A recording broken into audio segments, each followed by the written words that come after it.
अस्सलाम वालेकुम students, welcome to my YouTube channel. बच्चों, आज हम इलेक्ट्रोकेमिस्ट्री का एक बहुत इंपॉर्टेंट टॉपिक डिस्कस करने जा रहे हैं। वो है balancing by ion electron method.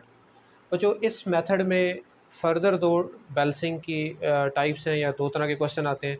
Balancing in acidic medium या बैलेंसिंग इन बेसिक मीडियम। लेकिन जो नेशनल बुक फाउंडेशन या फेडरल बोर्ड की बुक है उसमें एसिडिक मीडियम के मुताबिक बैलेंसिंग को डिस्कस किया गया है। तो हम बच्चों उसी से रिलेटेड एक क्वेश्चन डिस्कस करने जा रहे हैं। ठीक है बच्चों, इसमें कोई रिडॉक्स रिएक्शन आपको दिया गया हुआ है। इसको आयन इलेक्ट्रॉन मेथड क्यों कहते हैं ये भी आप आगे चल के भी हम डिस्कस करेंगे। ठीक है, अब ये एक रिडॉक्स रिएक्शन है बच्चों। फर्स्ट ऑफ ऑल जो आप सोल्यूशन में पहला स्टेप है उसमें आपने तमाम एलिमेंट्स के ऑक्सीडेशन नंबर डिटर्मिन करने होंगे, आइडेंटिफाई करने होंगे। तो सबसे पहला काम हम क्या कर रहे हैं, ये डाइक्रोमेट आयन है Cr2O7-2। इसमें तमाम एलिमेंट्स का ऑक्सीडेशन नंबर डिटर्मिन करेंगे। तो ये जो चार्ज हमें नज़र आ रहा है -2, ये एज अ होल इस पूरे आयन का चार्ज है -2।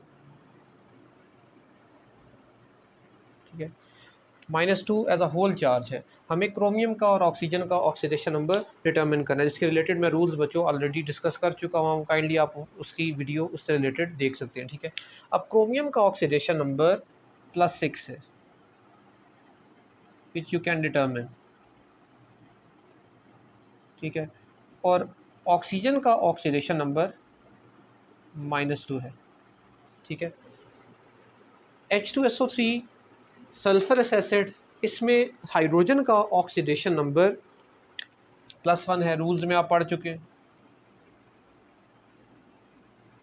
ऑक्सीजन का ऑक्सीडेशन नंबर -2 है, और सल्फ़र का जब आप फाइंड करोगे तो वो +4 है। इस तरह आप प्रोडक्ट साइड पे आ जाएँ। यहाँ पे ट्राई पॉजिटिव कैटाइन है क्रोमियम का, तो क्रोमियम का ऑक्सीडेशन स्टेट ऑक्सीडेशन नंबर वही होगा जो इसका चार्ज है, क्योंकि सिंपल आइन है। ठीक है, मोनोटॉमिक आइन है। अब बाइसल्फेट आइन या हाइड्रोजन सल्फेट आइन में आप तमाम एटम्स का ऑक्सीडेशन नंबर डिटर्मिन करोगे। ये जो -1 है ये एज अ होल चार्ज है, -1 is as a whole charge. लेकिन जब आप इसके कंपोनेंट एटम्स का चार्ज या ऑक्सीडेशन नंबर डिटर्मिन करोगे, हाइड्रोजन का +1 है, सल्फर का +6 है, ऑक्सीजन का -2 है। अब जो इस रिडॉक्स रिएक्शन में अगर आप ऑब्जर्व करो तो दो एलिमेंट्स का ऑक्सीडेशन नंबर चेंज हो रहा है। क्रोमियम का ऑक्सीडेशन नंबर +6 से चेंज होकर +3 हो गया, और सल्फ़र को अगर आप ऑब्जर्व करो तो उसका ऑक्सीडेशन नंबर +4 से चेंज होकर +6 हो गया। तो सल्फ़र के केस में आपके पास शो हो रहा है, you can C increase in oxidation number, यानी ऑक्सीडेशन। जबकि क्रोमियम के केस में यू कैन ऑब्जर्व कि क्रोमियम का ऑक्सीडेशन नंबर +6 था और प्रोडक्ट में जाके वो +3 हो गया। तो क्रोमियम के केस में आपके पास क्या हो रही है, रिडक्शन। सल्फर के केस में ऑक्सीडेशन और क्रोमियम के केस में रिडक्शन। अब आपने करना क्या है स्टूडेंट्स, आपने इस रिडॉक्स रिएक्शन को दो हाफ रिएक्शंस में स्प्लिट कर लेना है। ठीक है, तो एक आपके पास रिडक्शन हाफ हो गया और दूसरा आपके पास ऑक्सीडेशन हाफ हो गया। तो मैंने रिडक्शन हाफ को अलग करके लिख लिया है, डाइक्रोमेट आइन Cr2O7-2 changes into try positive chromium आइन। ये रिडक्शन हाफ हो गया क्योंकि क्रोमियम का ऑक्सीडेशन नंबर डिक्रीज हुआ था। ऑन अदर साइड अगर आप देखें तो सल्फरस एसिड का HSO4-1 में चेंज होना, ये ऑक्सीडेशन हाफ है क्योंकि इस केस में सल्फर का ऑक्सीडेशन नंबर इंक्रीज हुआ, तो उस ऑक्सीडेशन हाफ को मैंने अलग कर लिया। यानी सबसे पहला काम हमारा क्या था कि हम इस रेडॉक्स रिएक्शन को या जो भी क्वेश्चन आपको गिवन होगा उसको दो हाफ रिएक्शंस में स्प्लिट कर लेंगे, और वो दो हाफ रिएक्शन कौन से होंगे, उनमें से एक होगा रिडक्शन हाफ और दूसरा होगा ऑक्सीडेशन हाफ। अब बच्चों जब हम इन दोनों हाफ रिएक्शंस को अलग अलग बैलेंस करेंगे तो उसमें पहला मरहला क्या होगा, फर्स्ट स्टेप क्या होगा। फॉर एग्जांपल हम रिडक्शन हाफ से स्टार्ट करें तो पहले आप रिडक्शन हाफ को बैलेंस करने के लिए, इस हाफ को सेपरेटली बैलेंस करने के लिए इनके मैसेज को देखेंगे। दोनों साइड पे इक्वेशन के दोनों साइड पे टोटल मैस जो है वो बराबर होना चाहिए। ये total number of atoms on both side they must be equal. अब आपने स्टार्ट कहाँ से करना है ये भी मैं आपको प्रीवियस मेथड में लिखवा चुका हूँ कि आप प्रायोरिटी में एक दफ़ा फिर लिख देता हूँ बच्चों, लेकिन ये मैं ऑलरेडी आपको लिखवा चुका हूँ। आप फर्स्ट प्रायोरिटी पे किसको बैलेंस करते हो, मेटल को, then non metal, after that oxygen, और लास्ट पे आप किसको बैलेंस करते हो, हाइड्रोजन को। तो ये मैं आपको ऑलरेडी लिखवा चुका हूँ प्रीवियस टॉपिक में। अब बच्चों जब आप इस इक्वेशन को बाय मैस बैलेंस करोगे तो आपने पहले नंबर में किसको बैलेंस करना होता है, मेटल्स को। तो क्रोमियम को आप पहले बैलेंस करोगे। लेफ्ट साइड पे आपने ऑब्जर्व किया 2 क्रोमियम एटम्स हैं और राइट साइड पे 1 क्रोमियम है। तो इस क्रोमियम को बैलेंस करने के लिए आप राइट साइड को मल्टीप्लाई कर दोगे 2 से। तो your equation will look like Cr2O7 -2 changes into dichrome 2 trichromium tri positive chromium ions. तो Cr2O7 चेंज हो रहा है क्रोमियम आइंस में। 2 को मल्टीप्लाई किया हमने क्रोमियम को बैलेंस करने के लिए। फिर क्रोमियम बैलेंस हो गया, मेटल बैलेंस हो गया। नेक्स्ट आप बैलेंस करोगे नॉन मेटल को, जो कि यहाँ पे अवेलेबल नहीं है। ऑक्सीजन भी वैसे नॉन मेटल है, लेकिन ऑक्सीजन के अलावा नॉन मेटल्स को पहले बैलेंस करते हैं। अब आप कोई और नॉन मेटल अवेलेबल नहीं है तो प्रायोरिटी में नेक्स्ट है ऑक्सीजन। अब आपने बैलेंस करना है ऑक्सीजन को। लेफ्ट साइड पे आप देख रहे हैं कि 7 ऑक्सीजन है और राइट साइड पे आप देख रहे हैं कि कोई ऑक्सीजन नहीं है। और इन केस अगर आपको ऑक्सीजन बैलेंस करना पड़े एसिडिक मीडियम में तो रूल क्या कहता है, रूल ये आपने अंडरस्टैंड करने, इन पॉइंट्स को नोटिस करना बच्चों। रूल सेज ऑक्सीजन को बैलेंस करने के लिए to balance oxygen atom add H2।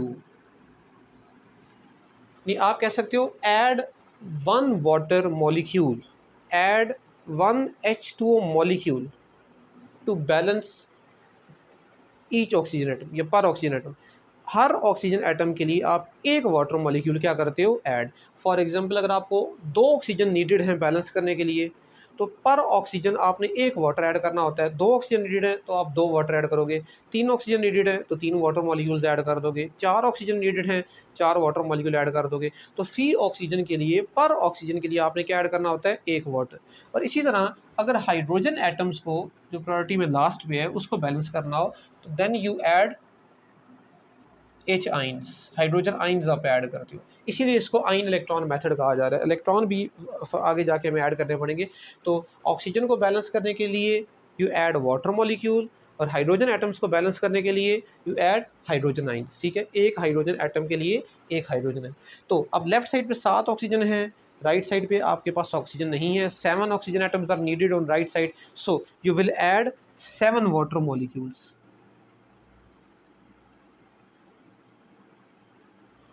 7 water molecules. तो 7 वाटर मॉलिक्यूल ऐड करने से आपके पास ऑक्सीजन एटम दोनों साइड पे बैलेंस हो जाएंगे। 7 ऑक्सीजन लेफ्ट पे, 7 ऑक्सीजन राइट साइड पे। लेकिन अब ऑक्सीजन को बैलेंस करते करते हम हाइड्रोजन एटम्स को देखें, डिस्टर्ब कर चुके हैं। 7 × 2 14 hydrogen atoms, but on left side you have no hydrogen atom.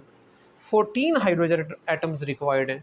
14 hydrogen atoms को बैलेंस करने के लिए क्या करना है, रूल कहता है कि to balance hydrogen atom you should add hydrogen ions. कितने आइन ऐड करने हैं, जितने हाइड्रोजन एटम्स नीडेड होंगे। तो 14 हाइड्रोजन एटम्स नीडेड है, लेफ्ट साइड पे नीडेड है, लेफ्ट साइड पे कम है, तो लेफ्ट साइड पे हम 14 हाइड्रोजन आइंस को ऐड कर देंगे। तो देखिए Cr2O7 -2 प्लस, याद रखें हाइड्रोजन एटम को बैलेंस करने के लिए हाइड्रोजन आइन ऐड करना है। हाइड्रोजन आइंस ऐड कर दिए, राइट साइड पे आपके पास इक्वेशन एज इट इज रह जाएगी।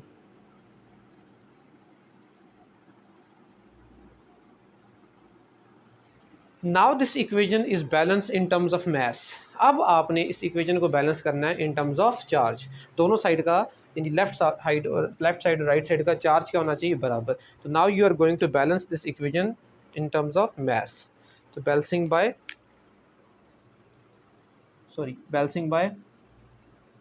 Charge, charge on both side must B equal. तो बच्चों चार्ज बैलेंसिंग में स्टूडेंट बहुत मिस्टेक्स कमिट करते हैं, तो ये आपने बड़े गौर से सुनना है। पहले आप लेफ्ट साइड और राइट साइड का चार्ज कैलकुलेट करो कि चार्ज में इम्बैलेंस क्या है, पहले आपको ये पता होना चाहिए। Then you will be able to balance that. Left side का चार्ज और राइट साइड का चार्ज कैलकुलेट करो।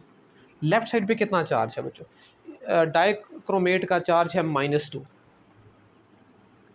यहाँ पे +1 चार्ज नज़र आ रहा है, लेकिन जो कोफिशेंट होता है वो आपने उस चार्ज से क्या करना है, मल्टीप्लाई, टोटल चार्ज निकालने के लिए। तो 14 हाइड्रोजन आइंस है, 14 × 1 आपके पास कितना चार्ज आ जाएगा, +14। राइट साइड पे आगे देखें तो ट्राई पॉजिटिव क्रोमियम आइन है, +3 चार्ज है, लेकिन 2 क्रोमियम आइन है, तो कोफिशिएंट को मल्टीप्लाई करना है, यू गोना गेट +6 चार्ज। और वाटर के ऊपर कोई चार्ज नहीं है, ये न्यूट्रल है, 7 वाटर मॉलिक्यूल्स हैं बट वो न्यूट्रल है। अब आप इसको ज़रा सिंप्लीफाई करो तो आपके पास लेफ्ट साइड पे चार्ज है +12 और राइट साइड पे चार्ज है +6। ठीक है स्टूडेंट्स, अब चार्ज आपने देख लिया कि दोनों साइड पे बैलेंस नहीं है, इसको आपने क्या करना होगा, बैलेंस करना होगा बच्चों। तो बैलेंस करने के लिए कितना डिफरेंस है चार्ज का, 6 डिजिट्स का। ठीक है, you can see there is difference of 6 digits. ठीक है, दोनों साइड पे 6 डिजिट्स का डिफरेंस है। अगर आप इसका अंडरस्टैंड नहीं भी कर पाते तो छोटे नंबर को दूसरी साइड में ले जाएं इक्वेशन के, जैसे ये 12 है, लेट्स से ये मैं अदर ऑप्शन बता रहा हूँ। ठीक है, अगर आप नहीं डिफरेंशिएट कर पा रहे कि कितना डिफरेंस है तो आप छोटी वैल्यू को दूसरी साइड पे ले जाओ। जैसे यहाँ पे +12 है, 6 छोटा नंबर है तो उसको दूसरी साइड पे ले जाए तो क्या आएगा आपके पास, 12 - 6 तो इक्वल टू 6। तब भी आप डिफरेंस चार्ज का दोनों साइड पे कैलकुलेट कर सकते हैं, लेकिन यहाँ पे क्लियरली ये विजिबल है, आपको पता चल रहा है कि 6 डिजिट्स का डिफरेंस है। 6 डिजिट का डिफरेंस है, उस चार्ज के डिफरेंस को कैसे कंपेंसेट करना है, बाय एडिशन ऑफ इलेक्ट्रॉन्स। क्या करेंगे, बाय एडिशन ऑफ इलेक्ट्रॉन्स। लेकिन अब जो स्टूडेंट्स मिस्टेक करते हैं वो ये करते हैं, उनको ये नहीं पता चलता कि इलेक्ट्रॉन कहाँ ऐड करने हैं। कभी वो प्रोडक्ट साइड पे ऐड कर देते हैं, कभी रिएक्टेंट साइड पे ऐड कर देते हैं और इस पर मिस्टेक्स कमिट करते हैं। इसके लिए एक टिप बता रहा हूँ, काइंडली याद रखें। देखो हम कौन सा हाफ बैलेंस कर रहे हैं, रिडक्शन हाफ, ये बात याद रखिएगा। देखो आर से रिडक्शन बच्चों, ये याद रखना, आर से रिडक्शन, ठीक है, आर से क्या बनता है, रिडक्शन, और आर से ही क्या बनता है आपके पास, रिएक्टेंट्स। ये बात याद रखो, ये टिप है आपके लिए। ठीक है, आर से आपके पास बनता है रिडक्शन, आर से ही बनता है रिएक्टेंट्स। तो जब आप रिडक्शन हाफ बैलेंस कर रहे हो, ये बात याद रखो, ये टिप है, बड़ी सिंपल टिप है, आपको बहुत सारी उलझनों से बचाएगी। ठीक है, आर से रिडक्शन बनता है, आर से ही रिएक्टेंट्स बनता है। अगर आप रिडक्शन हाफ को बैलेंस कर रहे हो तो याद रखो हमेशा हमेशा इलेक्ट्रॉन ऐड करने हैं रिएक्टेंट साइड पे। ये बड़ी सिंपल टिप है। अगर रिडक्शन है तो ये मस्ट है कि इलेक्ट्रॉन्स कहाँ ऐड होंगे, टूवर्ड्स रिएक्टेंट साइड या on reactant side, left side, reactant side पे ऐड होते हैं। आप सिंपल है कि आर से रिडक्शन बनता है, आर से रिएक्टेंट्स, हमेशा इलेक्ट्रॉन ऐड कर दो रिएक्टेंट साइड पे। और अगर ऑक्सीडेशन हाफ हो तो ऑब्वियसली उसमें इसका ऑपोजिट करना होगा। अगर रिडक्शन में रिएक्टेंट साइड पे तो ऑक्सीडेशन में फिर क्या होगा, प्रोडक्ट साइड पे। तो आप इसको हिंट के तौर पे याद रख सकते हैं। 6 का डिफरेंस है बच्चों, 6 इलेक्ट्रॉन ऐड करने हैं, किस साइड पे ऐड करने हैं, क्योंकि रिडक्शन हाफ है तो रिएक्टेंट साइड पे ऐड करने हैं। अब मैं ऐड करूँ, so look equation will look like dichromate ion plus 14 hydrogen ions plus 6 electrons chromium ions plus water. तो ये रिडक्शन हाफ हमारे पास in terms of mass as well as charge दोनों लिहाज से क्या हो गया है, बैलेंस। अब हम बच्चों आगे मूव करेंगे टुवर्ड्स ऑक्सीडेशन हाफ। तो स्टूडेंट्स ऑक्सीडेशन हाफ में भी पहले हमें बैलेंस करना होगा इस हाफ को इन टर्म्स ऑफ मैस। दोनों साइड पे टोटल नंबर ऑफ एटम्स को क्या करना है, इक्वलाइज। देखो कहाँ से स्टार्ट करना है, अभी मैं आपको बता चुका हूँ, नॉन मेटल से, सॉरी मेटल से। यहाँ पे इस इक्वेशन में मेटल नहीं है, तो नॉन मेटल्स की बात करें अदर देन ऑक्सीजन हाइड्रोजन, तो सल्फर है, सल्फर नॉन मेटल है, लेफ्ट साइड और राइट साइड पे सल्फर एटम्स ऑलरेडी बराबर है, बैलेंस है। फिर उसके बाद नेक्स्ट प्रायोरिटी है ऑक्सीजन की। तो आप देखो राइट साइड पे आपके पास 4 ऑक्सीजन एटम है, जबकि लेफ्ट साइड पे आपके पास 3 ऑक्सीजन एटम है। एक ऑक्सीजन नीडेड है, रूल आप पढ़ चुके हुए हो, एक ऑक्सीजन नीडेड है क्योंकि एक ऑक्सीजन का डिफरेंस है, लेफ्ट पे एक ऑक्सीजन कम है, एक ऑक्सीजन नीडेड है, तो आप एक O के बदले एक वाटर मॉलिक्यूल ऐड करोगे, जितने ऑक्सीजन नीडेड होंगे उतने वाटर मॉलिक्यूल। तो लेफ्ट साइड पे क्या करेंगे बच्चों, लुक लेफ्ट साइड पे एक ऑक्सीजन नीडेड है तो आप ऐड कर दोगे H2SO3, ऑक्सीजन को कंपेंसेट करने के लिए, बैलेंस करने के लिए एक वाटर, HSO4 -1। अब स्टूडेंट्स ऑक्सीजन बैलेंस हो गया, 4 4 दोनों साइड पे, लेकिन ऑक्सीजन के बाद प्रायोरिटी में नेक्स्ट नंबर लगता है हाइड्रोजन का। और हाइड्रोजन को अगर आप देखते हो तो लेफ्ट साइड पे 4 हाइड्रोजन है और राइट साइड पे ओनली एक हाइड्रोजन आपको नज़र आ रहा है। 3 हाइड्रोजन की डेफिशिएंसी है, कमी है, 3 हाइड्रोजन रिक्वायर्ड हैं आपको राइट साइड की, राइट साइड पे बैलेंस करने के लिए। तो एक हाइड्रोजन के लिए पर हाइड्रोजन यू ऐड 1 हाइड्रोजन आइन। 3 हाइड्रोजन नीडेड है तो आप क्या ऐड करोगे, 3 हाइड्रोजन आइन। तो राइट साइड पे आप क्या बैलेंस कर दो, क्या ऐड कर दोगे, 3 hydrogen ions. Got it students? क्यों हाइड्रोजन आयन ऐड किए? क्योंकि लेफ्ट साइड पे 4 हाइड्रोजन थे और अब हमने 3 हाइड्रोजन इस साइड पे ऐड किए हैं, क्योंकि एक ऑलरेडी प्रेजेंट था, 3 की डेफिशिएंसी थी, इसलिए 3 हाइड्रोजन आयंस ऐड कर दिए।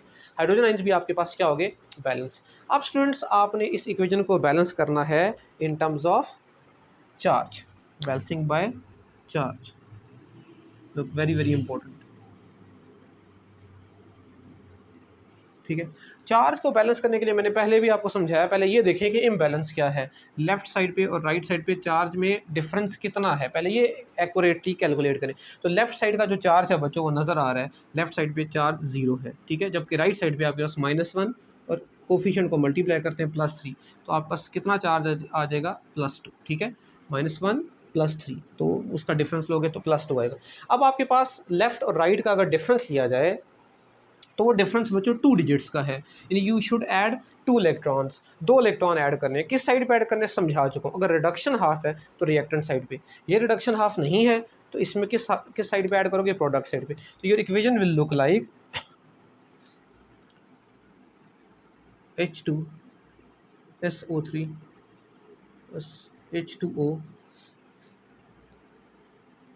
HSO4 negative plus 3 hydrogen ions plus 2 electrons.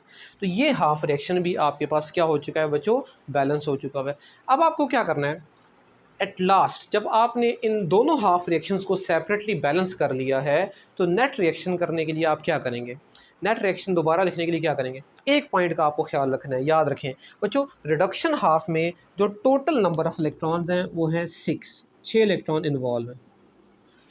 और ऑक्सीडेशन हाफ को जब आपने देखा तो देयर 2 इलेक्ट्रॉन्स आर इन्वॉल्व्ड। इन दोनों हाफ रिएक्शंस को एंड पे जाके जब आपने ऐड करना है तो एक बात को नोटिस करना है, वो क्या है कि दोनों हाफ रिएक्शंस में total number of electron involve वो बराबर होने चाहिए। मतलब रिडक्शन हाफ में अगर 6 इलेक्ट्रॉन इन्वॉल्व हैं तो ऑक्सीडेशन हाफ में भी कितने होने चाहिए? 6, जबकि ऐसा नहीं है। अब बैलेंस करने के लिए, इनको ऐड करने के लिए एक काम आपको करना पड़ेगा। इधर 6 इलेक्ट्रॉन है, ऑक्सीडेशन हाफ में 2 इलेक्ट्रॉन है, तो आप इस हाफ रिएक्शन को 3 से क्या कर सकते हो? मल्टीप्लाई। तो आप इस हाफ रिएक्शन को 3 से मल्टीप्लाई करें एंड आफ्टर दैट उसके बाद आप उसको ऑक्सीडेशन हाफ को रिडक्शन हाफ के साथ क्या कर दें? ऐड। ठीक है बच्चों, तो अब मैं इसको किससे मल्टीप्लाई कर रहा हूँ? 3 से। तो 3 से मल्टीप्लाई करके अगर आप लिखें, 3 से मल्टीप्लाई क्यों कर रहा हूँ स्टूडेंट्स? ताकि टोटल इलेक्ट्रॉन्स दोनों साइड पे क्या हो जाए? बराबर। 3 से मल्टीप्लाई करके लिख रहा हूँ और फिर ऑक्सीडेशन हाफ को रिडक्शन हाफ में क्या कर दूंगा? ऐड, ताकि हमारा नेट रिएक्शन बन जाए। लोग स्टूडेंट्स क्या आएगा आपके पास? आपके पास आएगा 3H2SO3 plus 3H2 3HSO4 negative plus 9H positive plus 6 electrons. And on other side reduction half आप एज इट इज़ लिख देंगे। उसमें आपके पास क्या क्या इन्वॉल्वमेंट थी? Dichromate plus 14 hydrogen ions plus 6 electrons, 2 chromium ions and 7 water molecules. इन दो हाफ रिएक्शंस को, रिडक्शन हाफ को और ऑक्सीडेशन हाफ को हम क्या करने जा रहे हैं? ऐड। तो एडिशन में आपको पता है कि जो एक साइड अगर सेम साइड पे, नहीं रिएक्टेंट साइड पे कोई स्पीशी रिपीट हो रही हो तो वो ऐड अप होती हैं। इसी तरह प्रोडक्ट और प्रोडक्ट साइड पे कोई स्पीशी रिपीट हो रही हो, सिमिलर स्पीशी हो, तो ऐड होती है। लेकिन अगर कोई स्पीशी रिएक्टेंट साइड पे लिखी हो और दूसरे रिएक्शन की प्रोडक्ट साइड पे लिखी हो, तब वो आपस में क्या हो जाती हैं? सब्ट्रैक्ट या कैंसिल। तो लोग सबसे पहली चीज़ जो आपको नज़र आ रही है प्रोमिनेंटली, वो है ये 6 इलेक्ट्रॉन और ये 6 इलेक्ट्रॉन, जो कि क्या हो जाएंगे? कैंसिल। 6 इलेक्ट्रॉन से कैंसिल। ठीक है, इसके बाद आपके पास इधर कितने आइंस, हाइड्रोजन आइंस नज़र आ रहे हैं? 9। और इस साइड पे कितने नज़र आ रहे हैं? 14। ये 9 हाइड्रोजन आइंस ख़त्म हो जाएंगे और यहाँ पे आपके पास कितने बच जाएंगे? 14 में से 9 सब्ट्रैक्ट करोगे तो कितने बच जाएंगे आपके पास स्टूडेंट्स? 5। ठीक है, इसी तरह रिएक्टेंट साइड पे आप देखो 3 वाटर मॉलिक्यूल्स और नीचे प्रोडक्ट साइड पे 7। तो ये 3 वाटर मॉलिक्यूल्स भी आपके पास क्या हो जाएंगे? यहाँ से ख़त्म हो जाएंगे, सब्ट्रैक्ट हो जाएंगे। और यहाँ से 7 में से 3 जब सब्ट्रैक्ट कर लोगे, 3 जब रिमूव हो जाएंगे, तो आपके पास कितने वाटर मॉलिक्यूल्स रह जाएंगे? 4। अब आप इसका नेट रिएक्शन लिख सकते हो, वो क्या आएगा? लोग स्टूडेंट्स, ठीक है, dichromate Cr2O7-2 plus 3 sulfurous acid molecules plus 5 hydrogen ions, 2 chromium ions, 3 bisulfate ions या hydrogen sulfate ions and 4 water molecules.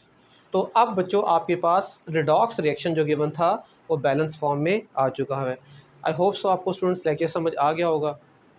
Further इसकी चैप्टर के टॉपिक्स को अंडरस्टैंड करने के लिए फ़र्दर वीडियोस को देखें।